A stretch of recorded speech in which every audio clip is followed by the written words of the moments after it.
Hey, it's Scott. Coming up on the show, the guitar legend that is Zakk Wylde. We talk about everything from the Pantera celebration to Ozzy to new Black Label Society. I think you're going to enjoy this. He's a hoot. He's a laugh. He's everything. Welcoming back on the show, Mr. Zakk Wylde.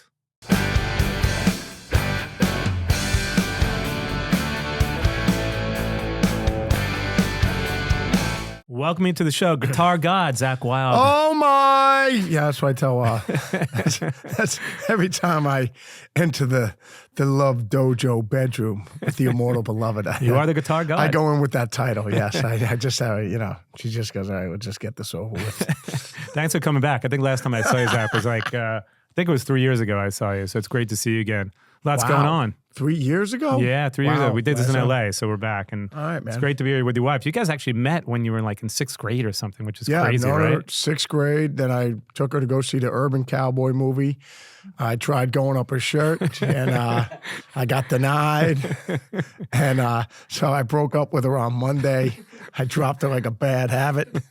And so she thought I was a tool bag ever since that day. And here we are. We've been married for 64 years now, and she still thinks I'm a tool bag from time to time. But here we are, 4 kids later.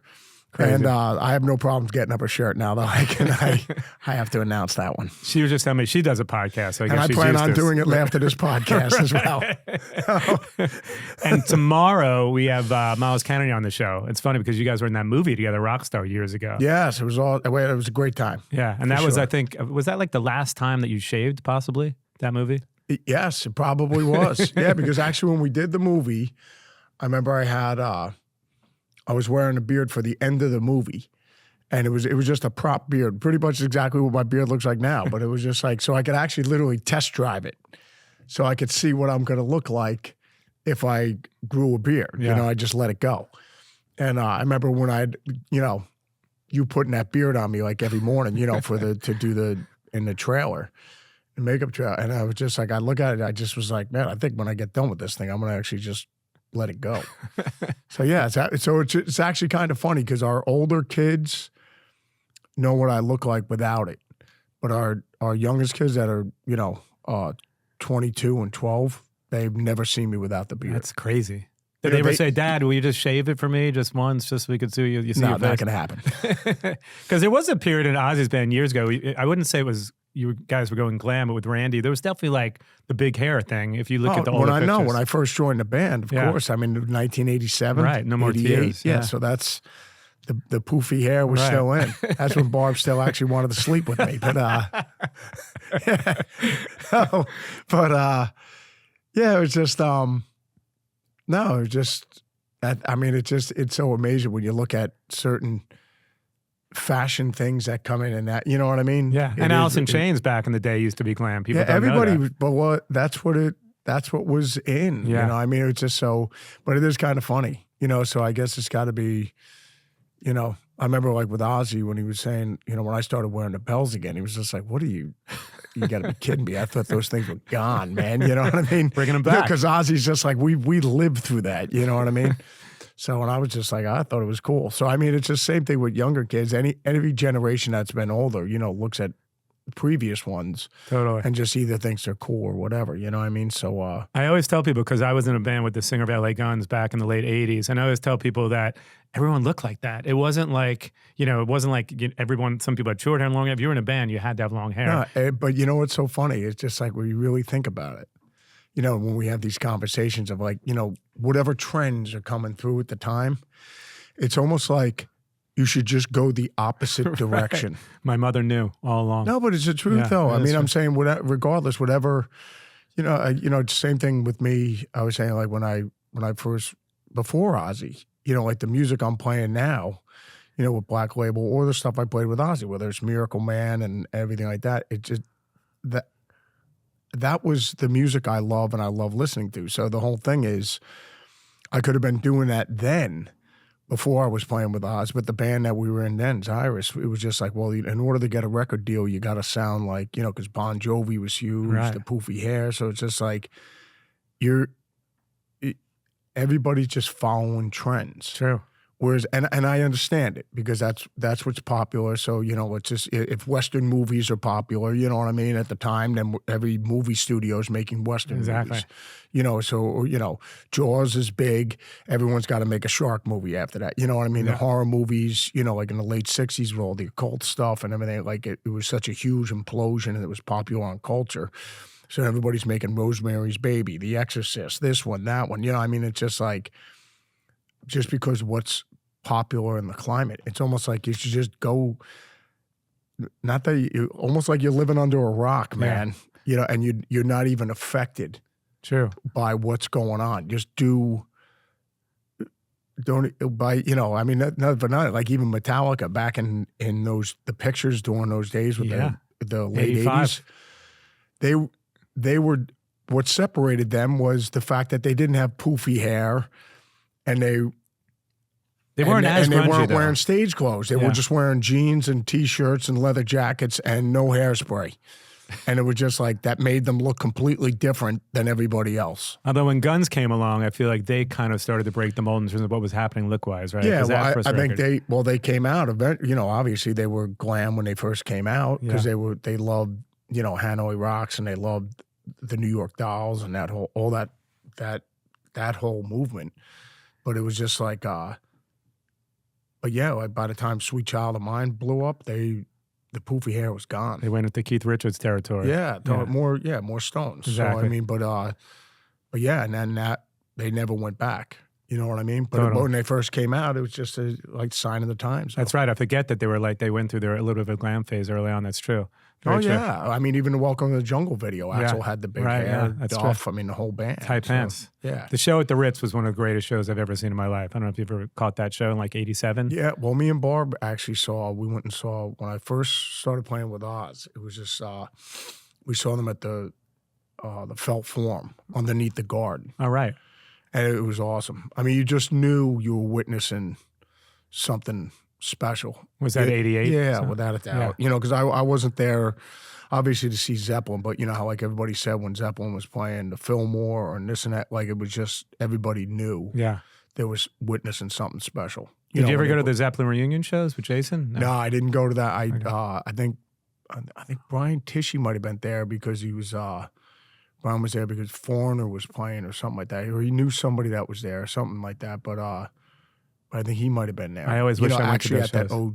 the 07. The 07, you know, right. in 07, the 02 show. Yeah. But yeah, you know, with Jason crushed it. Killed it. But yeah, he played amazing. But well, there's lots to talk about. We got a new song that dropped yesterday, Wallow's Bone Crushing. Amazing song. You got the Berserkers this weekend, which is incredible. I've never been to the Poconos.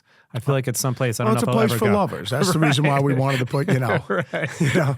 There's a lot of loving going on. Exactly. You know what I mean? So, you know, but that's the reason why I want to do it. You know, it's a place for lovers because me and Barbara Ann always get married all the time. And I can confidently say I have J-Lo beat. You know, J-Lo's on going for number 5, and you cannot be married double digits unless you break 5, 6, 7. You got to go through it. You know what I mean? To get the double digits. Then me and Barbara Ann are there. We're in double digits now, so I plan on remarrying her again. Amazing. Well, talk to me a little bit. We didn't really touch base. It is amazing that she keeps saying yes. She's here. She's still here after all these years since 6th grade, which is amazing. Exactly. Talk to me a little bit. We didn't talk about sort of the evolution of guitar playing, and I love the stories of going down that rabbit hole with like Frank Marino and the Dixie Dregs and Steve Morse and what you got into early on when you started playing music. Because we spoke a lot about, you know, the early days of Ozzy, but we didn't talk about that evolution of guitar playing. I think with all of us, you know, the experiences you have when you're younger, whether it's your teachers, your coaches. I mean, I just always had really amazing, you know, that stuff I still carry with me to this day, you know, that were very inspiring. You know, whether it's my baseball coaches, my football coaches, stuff like that. My guitar teacher, Leroy Wright. Was that in Jersey? Yeah, when I took lessons from Leroy. So it was just, you know, just really amazingly, you know, how it, I think, shapes all of us. You know what I mean? When you have really awesome, influential people in your life. So, but no, I think, and being with Leroy, he had all his friends. Me and JD were just talking about it the other day because JD went to Berkeley, and Derek Sherinian, two, I know two Derek. I Black love Label Derek. brothers Yeah. there. Yeah, the Berkeley, the Berkeley Edge. Yeah, the connection between Derek Sherinian and JD. Sure. But when I was with Leroy, being 15, 16 years old, but where they had to see it firsthand, they had like so one of Leroy's friends, Jim Nivison, he was another amazing guitar player, but he was like in the John McLaughlin and Mahavishnu Orchestra and everything like that. And then that's when Leroy turned me on to Frank Marino and, him being a big Jimi Hendrix guy, and then learning about, obviously he had another one of his friends that were huge Dixie Dregs guys. So you had, where most bands would play top 40 covers, these guys were playing in Leroy's basement of his house in Bricktown, New Jersey. I remember like staying over the house one night and after my guitar lesson, and they were all down there, like Leroy's friends, the drummers, the bass player, the guitar player, playing Dixie Dregs, playing Mahavishnu Orchestra, Rush, like not Kiss, the whole side of 2112, and then Permanent Waves or whatever. But it was just like to witness that firsthand, to see somebody physically doing it. Yeah. It's just pretty mind blowing. Just like, me, if I wanted to be a magician or anything like that, and seeing actually firsthand working with David Blaine and David Copperfield, and then seeing Chris Angel and, seeing all these guys doing sleight of hand in front of you, to see it done physically in front of you, just absolutely mind-blowingly inspiring. How did you discover new music back then? Was it through your guitar teacher, or was it just going down like the Frank Well, Marino? without a doubt. I mean, me playing guitar, I would never know, a lot of these bands, the Dregs or Al Di Meola, especially Fusion, because, I was in you're going to listen to what's popular, or whatever, whether it's Zeppelin or Sabbath or, classic rock now, the Allman Brothers, Skinner, The Who, Stones, Beatles, all the popular stuff. But whereas obviously Fusion, I would have never known about John McLaughlin or Frank Marino or Al Di Meola or Robin Trower maybe if I wouldn't have been taking lessons, for them to introduce it to me and go, well, you got to hear this guy. He's amazing. You know what I mean? So, and, but yeah, without a doubt, being a musician, so, I mean, it is pretty crazy because it's just like, to see people that are into fusion, whether they're into the Dixie Dregs or they're into Mahavishnu or Al Di Meola, that aren't musicians. Right. You know what I It's mean? true. Because it's like, it's just definitely acquired taste for sure. I heard a great story that, any guitar player that's, someone like Eddie, who was such a legendary guitar player, even Eddie had his heroes. And there's a great story, Eddie and you were hanging out. He was playing you like Zeppelin riffs, I believe.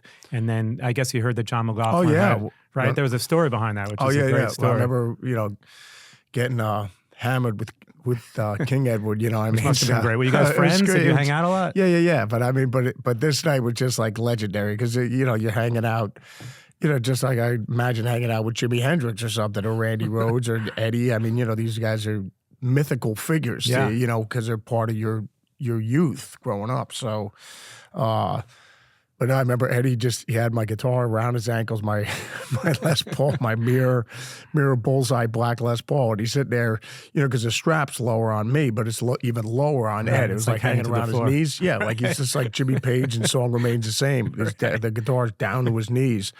And Ed's just playing Heartbreaker, just jamming all these Zeppelin licks. I'm going, this has got to be I got to be dreaming right now, what I'm witnessing right now. But it was just like, then after that, he was just playing tons of Zeppelin licks and playing all this Jimmy Page stuff, like the whole solo to Heartbreaker. So obviously, Ed at one point, obviously, when he was 16, 17, sat and learned all this stuff, you know what I mean? And then obviously, and Eric Clapton was his guy, you know what I mean? So it was just, but that was pretty absolutely mind-blowing. See that? And then I told him about John McLaughlin because I remember reading in they had in the listening room, and they would play it, if they played something for Al Di Meola or if they played something for Eric Clapton or what, just of all this great guitar playing. And I guess for John McLaughlin, they played him Spanish Fly. I was telling Ed, I go, yeah. And I said, Ned, they had John McLaughlin, they played him Spanish Fly. And he was going, wow, who's this guy? He goes, this is very flamenco style. He goes, reminds me of Paco, but he goes, this guy is just absolutely phenomenal. I got to look more into this guy. And like Eddie's face just lit up like he was like 14 years old. Like, Incredible. wow, John McLaughlin said that about me. I go, yeah, that was like the coolest thing. Amazing. Seeing how like blown away he was. Yeah. That John McLaughlin thought he was amazing. Was it surreal with you every time you hung out with him, or was it just like another friend? No, I would just see, Ed, when I met him I think I met him at one thing. And I mean, obviously, everybody, especially my age, I mean, Dimebag, me, we're all, Eddie is, forget about it. He's lights out, man. So, it was just, no, but Ed was always super cool and just one of the guys and just a sweetheart. So how'd you become friends with him? Just, I think, just obviously over the years, just running into him, but then obviously because him and Steve Lukather are great buddies. Right, so, sure, they were like frickin' frack over there, the two of them. But just running in, with Steve, and then I'd run into Steve and Eddie at Jason Becker. I remember had a charity event for Father Jason, and then, hanging out with Ed and Steve at that thing and the guys. And then, just on and on, and then texting Eddie and stuff. Like if I found some goofy stuff, I'd send it to him. We'd be cracking up or whatever. But no, Ed was, forget about it, lights out. Back when you and I were growing up, it's amazing. Like you'd had to discover artists, like you said, they're a guitar teacher, a friend, you go to the record store. Now there's these players on YouTube that I can't even watch them. And as a drummer, it's hard for me to watch some of them because they're so good that I barely want to. I want to stop playing, actually. Yeah. So do you find, guys, sometimes I think even when you were learning stuff now for the Pantera celebration, you were going on YouTube just to kind of see what people were doing, right? Because probably a better way and an easier way to learn. Yeah, not only that, obviously we never had that when we were growing up. Exactly. You'd have to listen to it on the turntable. Yeah. And a lot of times it would be kind of cool that because it's your interpretation, even if you're learning it wrong.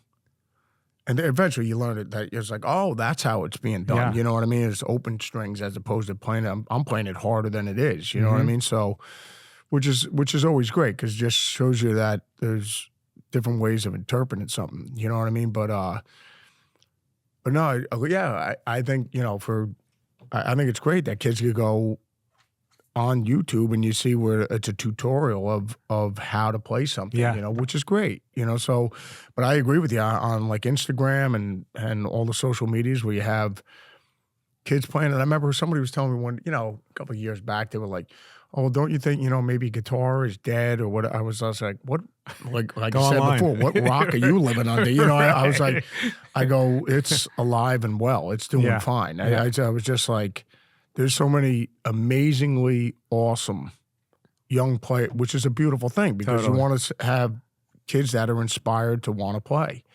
You know what I mean? Because there's so many other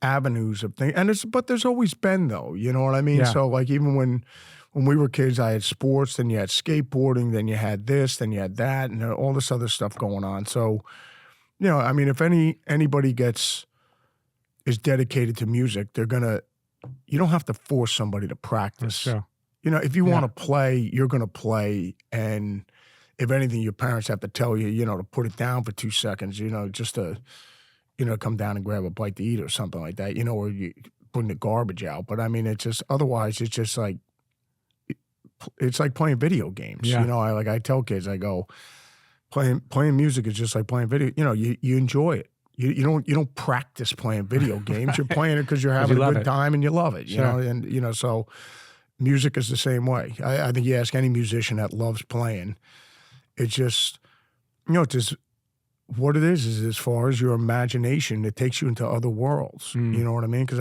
even with Jimmy Page or all great musicians that I love, or all the musicians that you love, whatever bands it is, they create worlds. And you step into their world. So it's just like like when Jimmy Page is playing a solo, the Stairway to Heaven, it's not just a guitar solo. You're just going into, it's a whole complete universe and a world that he's creating. So it's just, that's what music's all about. You know what I mean? So, and it's endless. It really, truly is endless. It's true. Talk to me about the first time you heard like Die Every Man, because obviously you ended up working with Ozzy for many years now. Do you remember when you first heard that record? Yeah, and just like you said, like creating worlds. Yeah. I mean, it's just like, the mood that those records set and everything like that, hearing Blizzard, and then I remember when we heard Diary Over the Mountain, we were like, oh my God. I was just like Randy with the guitar solo. It's like that and Whole Lot of Love, like the two greatest guitar breakdown solos. Yeah, without a doubt. So, yeah, just all of us getting chills and just going, oh my God, and couldn't stop listening. You Can't Kill Rock and Roll, Tonight. I mean, everything that's on that record. So was Yeah. Sabbath first for you, or obviously you got into Sabbath earlier on? No, Sabbath first, obviously, Yeah. you know, with Oz. And then obviously my first concert I ever saw was Mob Rules with Ronnie Amazing. James Dio. That was the Amazing. first concert. I saw him at the Spectrum. Vinny Appice on drums. Yeah, totally. At that point, Yeah. And all I remember is how it was just amazing. You know, just walking into the arena, then the house lights go down, and like everybody, the roar, the crowd, and then when it started, it was just magic. You know what I mean? So, but yeah, that was amazing. And then seeing Oz, you know, I saw him with Bernie Torme right before, because we had tickets to go see Randy, and obviously Rand passed away, and then we saw him with Bernie Torme, and I got a chance to tell Bernie Torme I saw that show, you know, because once again, he's another mythical figure because he was part of my youth, you know, growing up, and I was just telling him how amazing it was, and like everybody felt like Randy was in the building that night, you know, because Bernie just did an amazing job. Yeah. And then it was so crazy because I just saw Bernie not that long ago, you know, when we were doing some festivals over in Europe, and that was the first time him and Ozzy, I brought Bernie back to see Ozzy, and that was the first time like they've seen each other since they were doing those shows. Wow. Yeah, so they were hanging out talking for a bit and catching up, but so that was definitely very cool. But So you were 19, and I just listened to the Mr. Crowley audition tape because I think everyone's heard that at some point on the Fostex that you did back in the day. Oh, yeah. And how did you find out that Ozzy was looking for a guitar player? It was just like my girlfriend over there, but Okay. no, she was just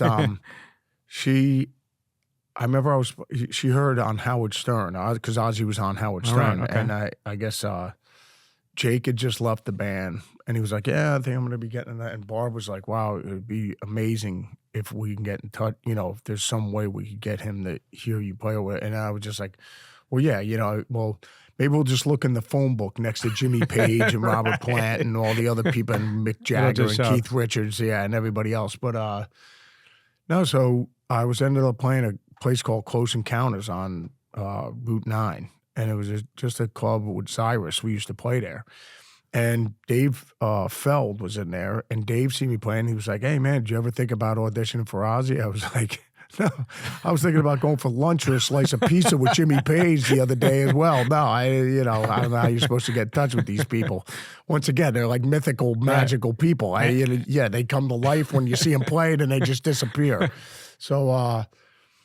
No, Dave was like, well, I'm friends with Mark Weiss, and Mark, the photographer. a legendary photographer. Yeah. So, you know, he took out those pictures of Ozzy with the tutu and the whole 9 yards, and pictures of him and Randy, and Mark has all these legendary shots, Zeppelin, the Stones, and everything like that. So, but Mark was like, he goes, Dave said, if you get the tape, I can give it to Mark, and hopefully you can give it to Mrs. O, you know? And so, I mean, I had nothing to lose. I'm, you know, working at Fine Fare and working at the gas station and mowing lawn. So it was just like, I ended up making that tape, that cassette, and then Mark gets it. Yeah, and I took a couple, my sister took a couple Polaroids on my mom and dad at porch at the house.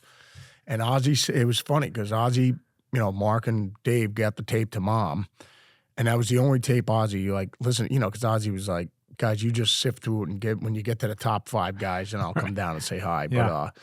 But Ozzy said he was so funny because he had the Polaroid, and he just looked at the picture and he goes, "Oh, look at this kid. He must really love Randy Rhoades." Yeah, and that's like that's all he thought, which I do. Yeah. So, but yeah, went down and met Ozzy, and because Ozzy was like, "Have I met you before?" You know, and Ozzy, when we're looking back, he goes, "No, it was from that picture Polaroid, that I had on the kitchen table." Yeah. But so you walk into the rehearsal, it's Randy Castile on drums, and like, were you nervous at that Phil point? was playing bass. No, but the guys were really super cool. Like, hey Zach, what's up? You know, and then you know, I was like, well, what do you guys want to play? They were like, well, let's do I don't know. I think we did Bark at the Moon, then we did Mr. Crowley, then maybe Suicide Solution or something. And then You weren't nervous at all. Well, I mean, I think more excited than, you know, nervous. I mean, it was just like, dude, this is like pretty amazing. And then remember Oz came in the next day or whatever, and he was just like, Zach, just, you know, I was like, oh my God, I can't believe it's Ozzy. So he was just like, Zach, just play with your heart. And then change your pants. Something really stinks. and then he just said, and then make me a ham sandwich and go light on the mustard. Don't let the mustard overpower the sandwich. So ever since then, I just go light on the mustard and making the boss ham sandwiches. When you start writing with them, are you still like, is it a pinch me moment for you? Or like you start working on No More Tears, a lot of Yeah, the because songs they are on. had me, I still wasn't in the band. Right. I mean, because even Sharon was just like, well, we're gonna have Zakk go over to England and we'll see how the writing works out or whatever. And then I remember the first riff I wrote with him was Miracle Man, which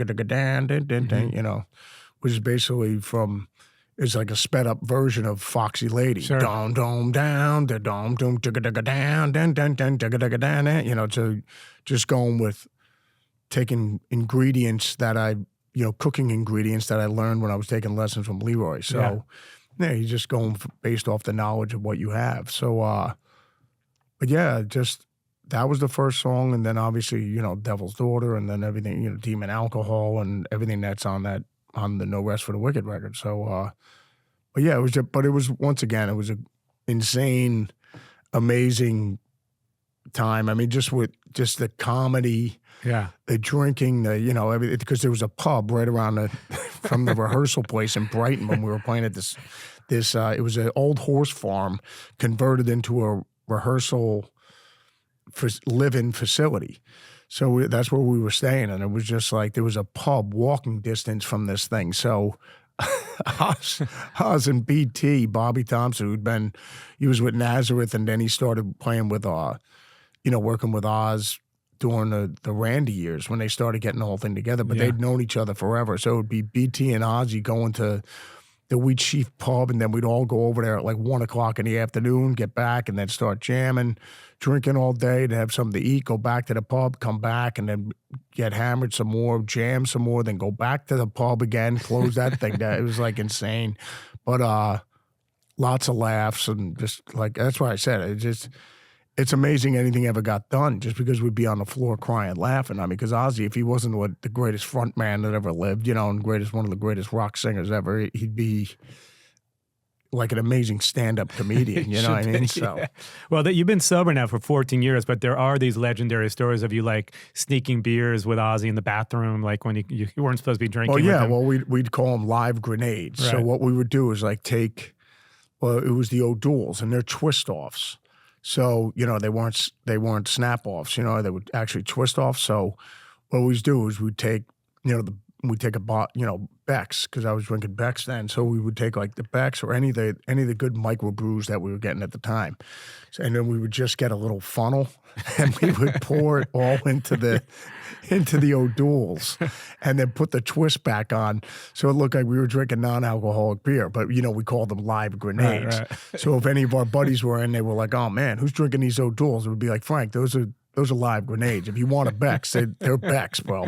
He was like, oh, okay. I mean, so, but it was just like, we had the live grenades. So for any of our friends that weren't drinking, or any of our friends that were just supposed to be sober, we'd be like, we'd have to like, keep them away from the live grenades, because they'd be reaching over for an O'Doul's not knowing it's the real thing.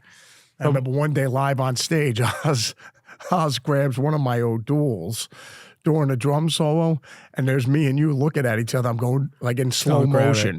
No! You went sober? And yet Oz just grabs it and starts drinking it. Oh, God. And he goes, Zakk, I've got to be honest, this almost tastes like real beer. He goes, these aren't too bad at all. Oh, maybe because it is beer. Yeah. But why'd you have to sneak it in the bathroom with him? Because just Sharon didn't want him drinking it. Yeah, no beer around at all. You know what I mean? Because I think at the time Oz was supposed to be sober as well. So, we don't want any booze around, what I mean, around the boss. It's interesting. I never knew that Randy wasn't really a Sabbath fan. I guess he was like into Bowie and Alice Cooper and stuff like that, but I guess he really wasn't into Sabbath. No, he wasn't. That was crazy. I just assumed everybody loved Led Zeppelin and Black Sabbath back except then. for Randy, I guess. Yeah, but he wasn't affected by it at all. Mm. Even Zeppelin. I mean, I never heard Randy saying he was into Jimmy Page or anything like that. He liked, Mick Ronson was his guy. Yeah. And then I remember seeing pictures of Mick Ronson, and that's where, you know, like Randy's haircut. Yeah, yeah. Oh, now I the can Les totally see Paul. that. I 100%, never yeah. knew that. Yeah. I mean, I just was like, Randy's my guy. Yeah. So it was just, and then you know, as you start doing history and going back, you know, where everything comes from, it's like, oh, wow, that's so cool. You know, so yeah, but Mick Ronson, so crazy, was his guy, and Leslie West. He loved Leslie West. When I think about those Mick Rock photographs, I don't know if you ever saw, you know, the Mick Ronson photos. You can definitely see that in Randy Rose now. Yeah, totally. no, they say that totally. The haircut, everything, the guitar, yeah, no question. Everything. I mean, it's just like pretty awesome, without a doubt. Awesome. Well, there's a new Black Label Society. Let's talk about it for a moment. When you're writing songs like early on, because there's so many songs that, whether it be Stillborn or I know Funeral Bell, that could have maybe been a song for Ozzy or something else, right? Did you ever stop and think, let me save this song, or this song is definitely for Black Label? Or you really didn't think about it? Like I always just say, I mean, it's just because of my love of Black Sabbath and the massive shadow and influence of Lord Iommi on my songwriting. I mean, I'm just saying there's always Sabbath floating around in the soup there somewhere. But then again, it's just because it's like, you know, it's one of my favorite bands. So, you know, it'd be like the Black Crowes. It's just like in that soup, what are you tasting? It's just like I taste Stones, I taste Faces, Humble Pie, I taste bit of Allman Brothers, you know. But then again, you'd ask the guys, you go, do you guys listen to these bands? They're like, yeah, we love them. You know what I mean? So, you know, Oasis, they love the Beatles, you know. So that's obvious for sure. Yeah, right? but you can hear, not that it has to be anything's a direct, even rip-off or anything, but that flavor is in the soup. Yeah. You know, it's always around. So, and, you know, just like with the Beatles, early Everly Brothers, I want to hold your hand. I mean, that's Everly Brothers. Yeah, yeah, no question. You know, but it's the Beatles, without a doubt. But, I mean, the flavor is from those guys. And same, you know, with all of us. I think with all musicians, it's your love of those other artists and the bands that you just love that sound. Yeah. You know, and that's why it's in the flavor you're cooking. You know what I mean? So for a song like Gallows that just came out, obviously, have you working the process-wise to write a song like that? Are lyrics coming second for you, or is the melody but I mean, coming? as you can hear the influence of that, I mean, that's early Justin Bieber, early Lady Gaga. Little Nazareth, actually. Yeah. There's a cowbell. I mean, in I there. like the earlier stuff because it was a bit raw. I mean, I like the current early stuff. Bieber. The early Bieber, right? Early stuff. But I mean, the current stuff's great too. I mean, it just, I love it. It's just, but the other stuff was just more raw and unrefined. You know what I mean? So, but I still, I think that's where a lot of the magic, well, that's where it began. Yeah. But, because I hear early Nazareth in a song, not Bieber. No, but I mean, what I just always say with you know, with this style of music though, I mean, obviously the big three would be, I mean, obviously Cream, you'd have to say was the first heavy metal band for, you know, I mean, implosion of heavy blues riffs would be Sunshine of Your Love, really. I mean, it just, as far as the first metal riff. And then, but I mean, everything's based off, and you know, it's just blues, but it's just heavy blues with heavy amplification. But yeah, for me, it's just like when you're writing those riffs, it's just blues scales and pentatonic scales. And I mean, that, you know, whether it's Whole Lot of Love, Into the Void, Sunshine of Your Love, you know, Smoke on the Water. You know, I'm just saying, like, all these riffs, I mean, they're pentatonic scales. Sure. You know, and, you know, me and JD just always laugh because the pentatonic scale is the most vocal of all the scales because that's how you sing in pentatonic or blues. You don't really sing in da-da-da-da-da-da-da-da, you know, your normal diatonic scales.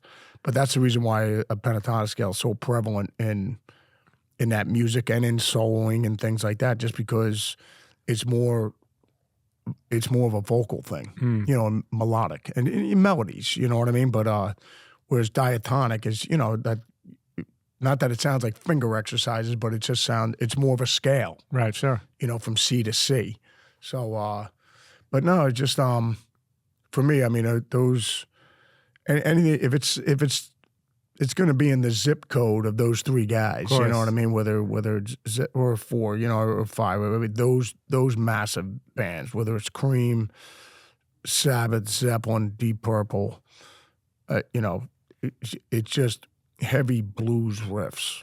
Do you feel like you need to release singles now versus whole albums? Is there a record that you're working on for next year with the band? I mean, we've been recording. I mean, in between taking time, when I'm home from the Pantera celebration and, confessing my undying love for Barbara Ann and asking her if she wants to go see Urban Cowboy again so I can get up her shirt and then rub her footsies. She's here.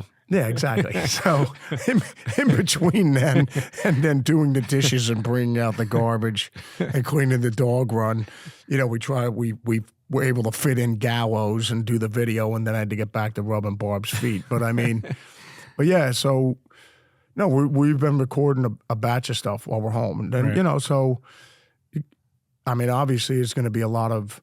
We're going to be doing the Pantera celebration throughout 2025, and then there's going to be Sabbath shows peppered in there as well. So I'd imagine somewhere, maybe, I don't know, maybe late 2025, 26, or, putting out another Black Label album. But Awesome. I mean, all it does to me, it just gives you more time to work on keep, stuff. yeah, just keep writing and listening to stuff and going back and going, no, you know what, let me put more orange on that as opposed to red. Yeah. Or, where you can actually sit back and look at it and everything like that. Because usually, most of the time when I do the records, it's just, I'll go in, I mean, whether it was Stillborn, Suicide Messiah, anything like that, with nothing. You just go in, and I think if you ask any musician, they'll tell you, when you're in a recording studio, it's just a breeding ground for inspiration. 100%. And it's also $3 grand Yeah, a because day. everything sounds good. You put the cans on, whether you're sitting with an acoustic guitar, or you're sitting behind a piano, or you got the big distorted guitars going. The drums sound like cannons. I mean, Yeah. So everything just sounds it sounds amazing, and it's very inspiring. But it's also $3 grand a day, right? So you want to be a little bit prepared when you go in I don't there. know. I don't even know if it's that anymore. I mean, because everyone's Maybe it's either got less. studios That's or true. everyone That is does it true. on their computers nowadays, is which true. is pretty Yeah. pretty amazing. But Yeah. back in the day, that's the reason why there was a big thing to have all your bands would do pre-production or Yeah. be rehearsed before they went in. Exactly. Just because recording costs, if you're spending $5 grand a day, we got to get as much work as we can when we get in there. Yeah. So. Well, let's talk about the most anticipated tour of this past year and this year, the Pantera Celebration, which is great. So you'd known Phil and Rex for years. You guys have been friends with Dimebag for sure. So, I mean, when you first got the call, has this been something that's been brewing for a while? Well, the guys always talked about it, even when Vincenzo was around, when Vinny was still alive, there was always rumblings of, maybe we'd just go out and do a tribute tour, to Dime and everything, to Pantera. Where I was like, guys, if you ever wanted me to do it, like if they asked Eric Clapton, if Noel and Mitch asked Eric Clapton, To join Hendrix. Eric, would you go out and sing and play Jimmy's stuff? And we're going to go out and celebrate Jimmy. Yeah. Of course, Eric would do it. It's not a matter of if it's when he'll do it. You know what I mean? And I told Rob Halford that because Rob Halford was just like, and Zakk, it's a real beautiful thing that you guys are doing or whatever. And I said, oh, thanks. I mean, I told him, I said, it wasn't a matter of if I'll do it, it's when. Right. Like if you guys asked me to do it, it's like if your mom and dad asked you to go home because they needed you at the house for something because Pops was sick or whatever, you go home. Yeah. You do the right thing. I would imagine they didn't look at any other guitar players. They knew right away because of your friendship with them over the years, right? Well, yeah, because I was, You're Don available. Don was my bro. So Yeah. it's just, I'm honoring him. So, I mean, I look at it like, obviously if Dime would, us wearing Dime's jersey, if we were New York Yankees, you know what I mean? And we're wearing his number. So when you go back and listen to honor the him. catalog, there are some songs where you're like, fuck, I mean, that wasn't like, it was harder No, than I thought it was. I just always tell everybody, I mean, having to learn the songs and going in the catalog instead of, just not just like, Walk or This Love, the real popular songs.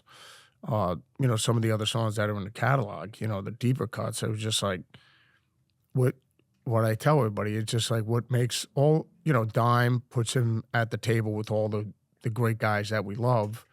It's just, it's, obviously Dime has, his chops and his technique and everything like that, but it's what he wrote.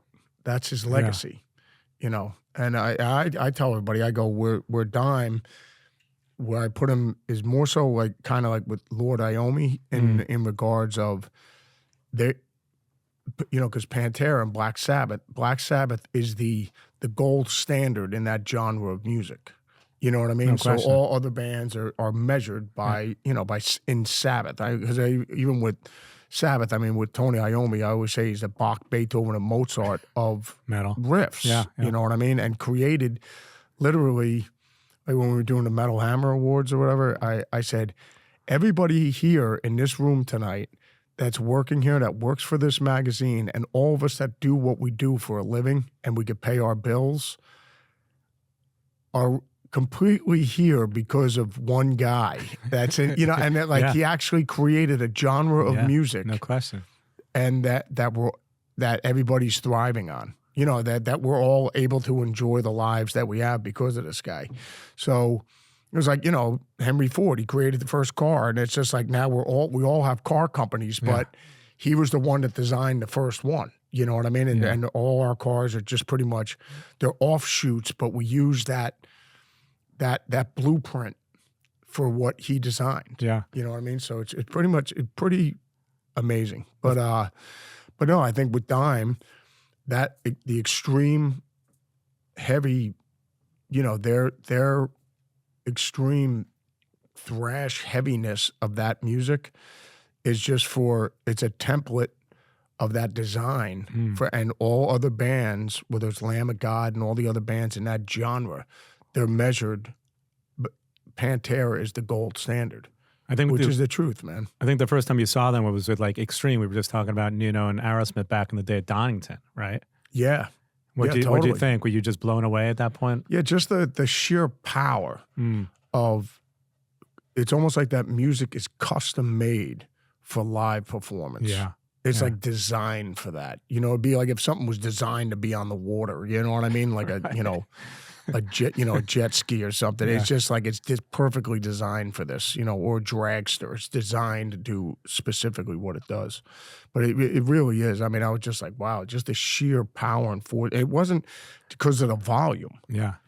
It was just because of it's the music. You know what I mean? So, just, it's really, really spectacular. I mean, and now to be, honoring Dime and Vinny, with Rex and Phil and Charlie every night. It's just, it truly is a beautiful thing at seeing how many of the Pantera faithful taking a trip down memory lane, talking about when they, saw the guys, from the inception to the height of their powers, with the band, and said, I seen them here, I seen them there. I saw them at a club with 8 people or whatever, when it first started out. And then they see all the younger kids, because it's just like Phil says it every night. He goes, how many people, this is the first time hearing Pantera, seeing Pantera live, to hear these songs that the fellas, this thing the fellas created, Dime and Vinny and Rex and Phil. It's also probably 3 generations. Yeah, that's what I'm saying. Yeah. So it's a beautiful thing for like the younger kids to say, oh man, my older brother told me he saw him back in the day and blah, blah, blah. So yeah, it's definitely, to me, it's a beautiful thing. And you've been friends with Charlie for years, right? Back in the day when he was in Anthrax. Charlie was with me when I did my first show with Ozzy in Pensacola, Florida. First arena show was with Anthrax. Wow. It was Anthrax was on the bill. So when you first got together, I don't know what it was, let's say a year and a half ago to practice for this, was it like instant chemistry, or did you feel like we need to work on this for a while? No, I think if you ask any musicians, I think it's almost kind of like with football players or baseball players. You get traded to our team. Right. You make it, you got to make it Well, no, work. if Jerry Rice gets traded to any team, if he got traded to, Tom Brady's his quarterback now instead of Joe Montana, he could literally get traded within less than a week. He'd probably go, here's the routes. You know what I mean? Yeah, yeah. Like, I think, when you get... No, there's definitely, I understand that. There's chemistries between certain guys, hands down, without a doubt. But I think when you get other musicians that know what they have to do and what their job is and what the responsibility, everybody knows how to play. So, and you get a bunch of musicians that know what they're doing, it's no problem. I mean, so I've seen it with classical musicians when I've had a quartet come in and sit and play. They've never met each other before. And they'll sit there and play. And it works. And you'll figure, like, they've known each other for 20 years, and they're like, no, we just met today. And they're reading music, and they're just, because they're all awesome musicians. I feel like if you put a different bass player, if you took John Paul Jones out of Zeppelin, Zeppelin would sound totally different though, too, in a way, I right? think with drummers too. Drummers you too. know what I mean, if you took John Bonham, took him out and put Keith Moon in there, and then Totally Keith, different. and you put John in the Who, it's a different dynamic. Yeah. You know, I mean, without a doubt. I mean, I think for sure, if you took Ozzy and put him in Zeppelin and put Robert in Black Sabbath, it's a whole different dynamic. You know, I mean, without a doubt, and not just because of the tone of their voice. It's what they're hearing, what they want to sing, melody wise over something. You know what I mean? Yeah, no question. So I think, you know, and that's something you can't change that. You can't. That's why you can't enter just like flip flop guys, and then you're going to get, because I mean, even with Ozzy, Randy is the template for how the Ozzy car is built, and how the taste of the Ozzy restaurant, how we make the food here. This is the way it's supposed to taste. This is the way a McDonald's Big Mac is supposed to taste. This is the way Randy made it. So, you know, we can.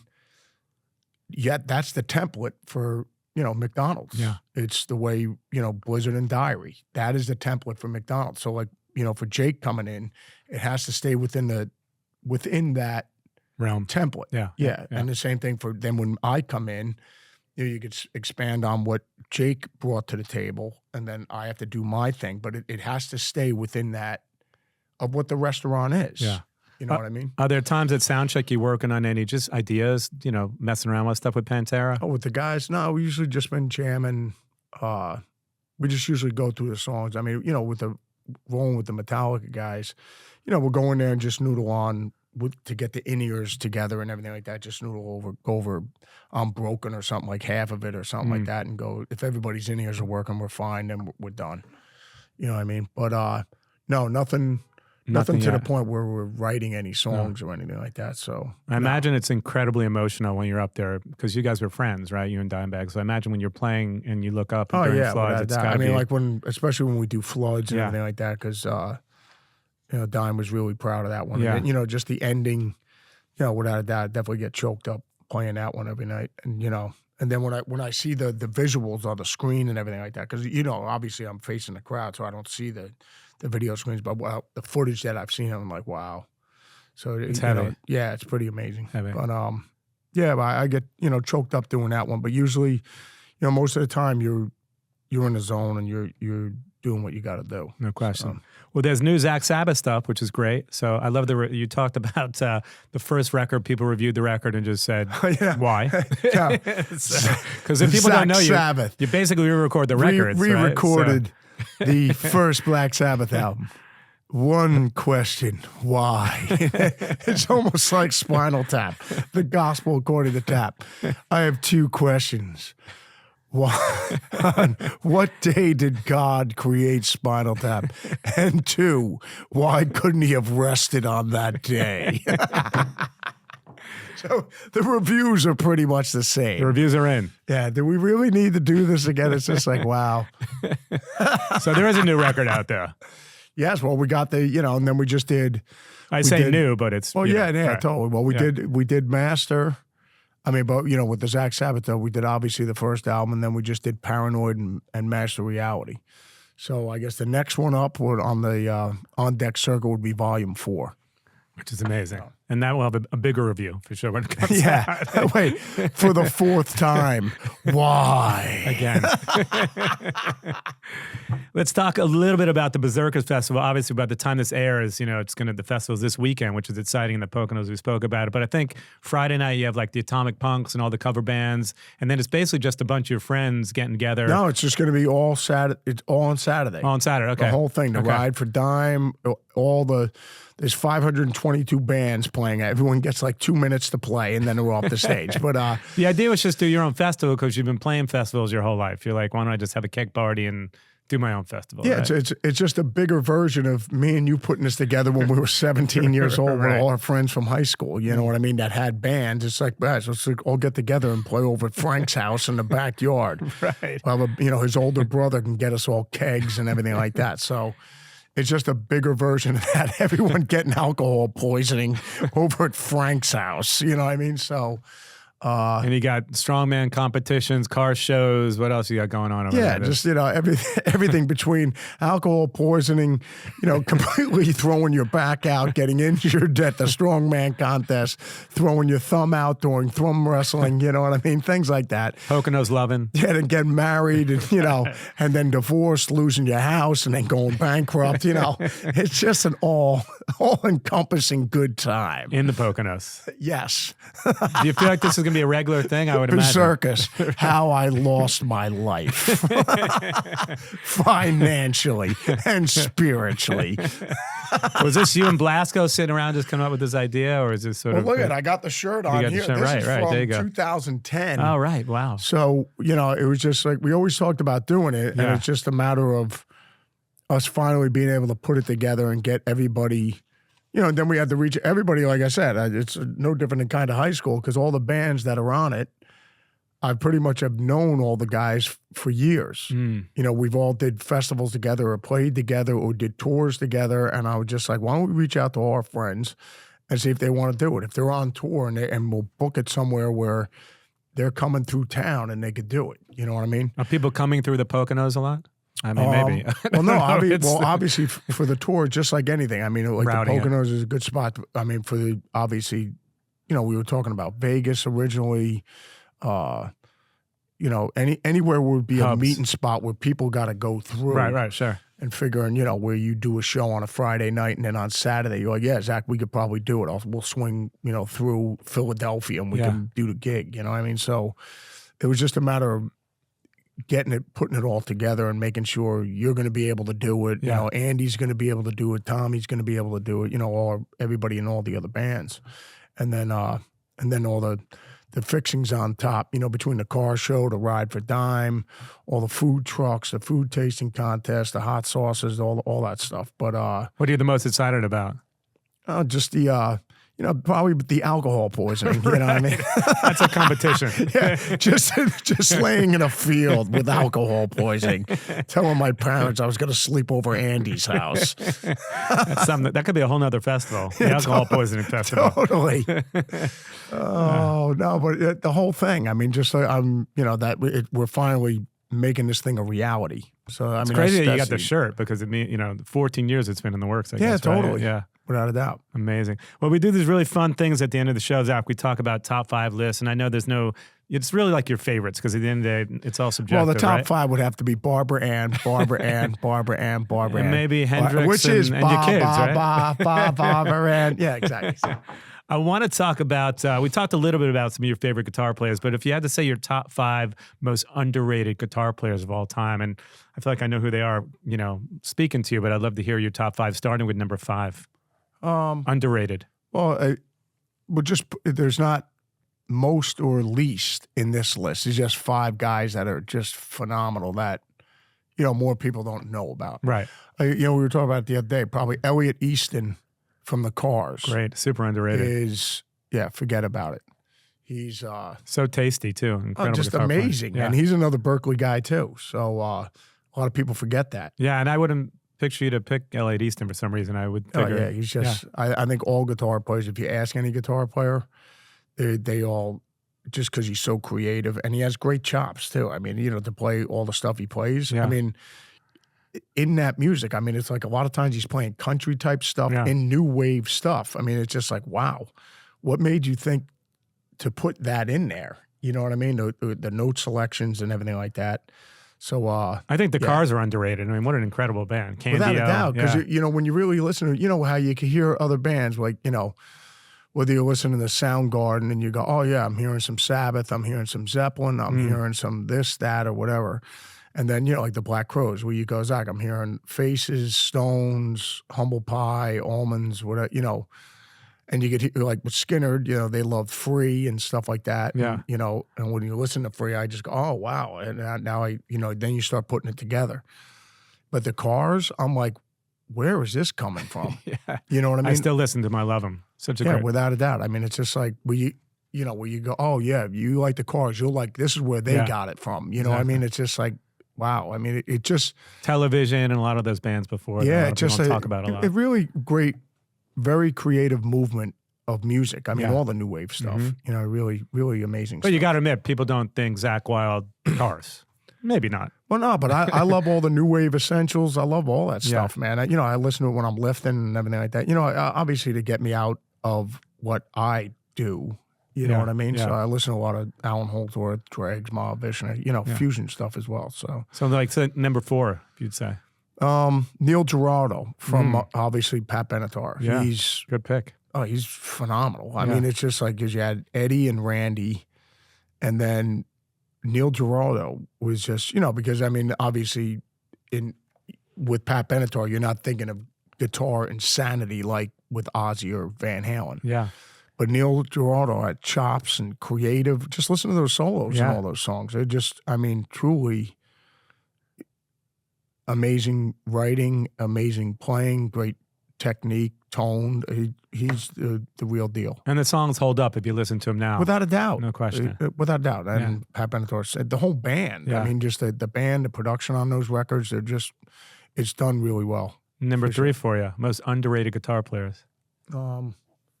Let me see. I guess. I mean, we could take it back to Frank Marino and Steve Morris and that well, stuff. obviously, I'd have to throw Frank Marino in there because he's one of my heroes. So, Yeah. I mean, that people don't know about, you know what I mean? Like, but when they hear it, they're just like, oh my God. Yeah. I've never heard of this guy or whatever. But it's just like, I mean, all you got to do is just put the Mahogany Rush, the live album on that first one, and it's just beyond ridiculous. Monstrous. Yeah. And I mean, his real live album, the one he put out not that long ago, I mean, his version of Red House on that thing, it's unbelievable. I mean, the jazz chops he had and bebop chops he has in there, and just along with his incredible technique and just shredding on that version of Red House, just unbelievable. Amazing. Number 2 for you. I guess, let me see. And again, I could throw out some names, but because I feel like that I know that you like, but go ahead. Who you got? Robin Trower, Steve Morris, right? Guys that people don't really talk about a lot, but that are incredible. Well, obviously, I mean, I go with Alan Holdsworth, Robin Trower, Steve Morris, who I just saw just recently. I brought Barb to that one. I'll be having to give her a foot massage and a shoulder rub for the next 5 months. Well, that's 3 names. Is that number 2 or number 3? So that we have number 3, 2, and 1 here. So let's go for number 3, I guess that would be. I'm trying to think of even if there's somebody. Well, here's another good one that you should, I mean, but in the jazz world, he's not unknown. I mean, Pat Martino, another, I mean, for aspiring guitar players, if you never heard of him, Pat Martino's pretty insane. Yeah, I don't know. Pat Martino. And then you have Joe Pass, but I mean, Joe Pass and Pat Martino are just absolutely beyond silly. But here's another guy. Number 2, we'll say. Don Mock. He was actually one of the instructors over at GIT in California. I went there. So I think he was one of the main guys that fired up the teaching staff over there. Huh. But he has an album out. I think it's Don Mock, Mach 1. It's like pretty insane. Or you can Google him up on YouTube. And he has like a guitar synthesizer thing that he uses. And just, I mean, his technique with the pentatonics, like John McLaughlin, it just... I mean, and that album that he has, Don Mock, Mach 1, it's pretty devastating. Wow, and the number 1 most underrated guitar player, according to Zakk Wylde. Oh, underrated. Underrated. I think I'd have to go with Frank Marino. I mean, that's my guy. But I mean, it's just like, as far as underrated. I think he was number 4, though, so we'll probably have to. Yeah, but I mean, for me, I mean, of all the guys we're talking about underrated, without a doubt. I mean, because once people hear it, they're just like, wow, how come I've never heard of this guy or whatever? They're just like, this is ridiculous, Robin Trower's not in that list for you? Yeah, Trower's definitely on me. But I think, and more people may know about Robin. Yeah, and he's still out there crushing it, and he's still touring and stuff like that. But yeah, Robin Trower as well. Definitely. For sure. Robin Trower, and then, but that Don Mock, I'm talking like people that don't even know anything about him. Whereas people might know about Mahogany Rush and might know about Robin Trower.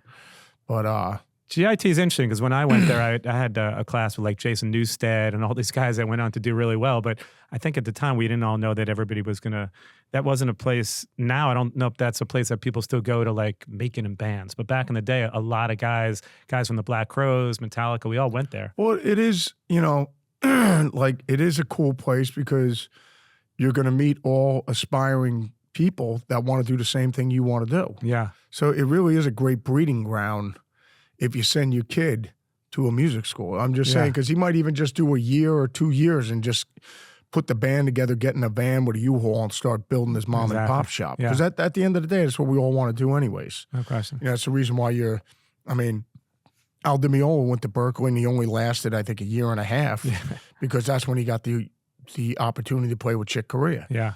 You know, so the whole point of going to Berkeley is so that you can eventually get a gig doing what you want to do. Exactly. So you were like a Berkeley guy or a MI guy, and at the time I couldn't get into Berkeley. I wasn't good enough, so like I think I went to MI. Well, I think Berkeley was more grades as well because Right, JD went there, and you had, you know, it was more academic type stuff. I think whereas GIT is just, or MI just guitar all day long. No grades and drum. I went to PIT actually. Last but not least, the top 5 metal riffs of all time. Started with number 5.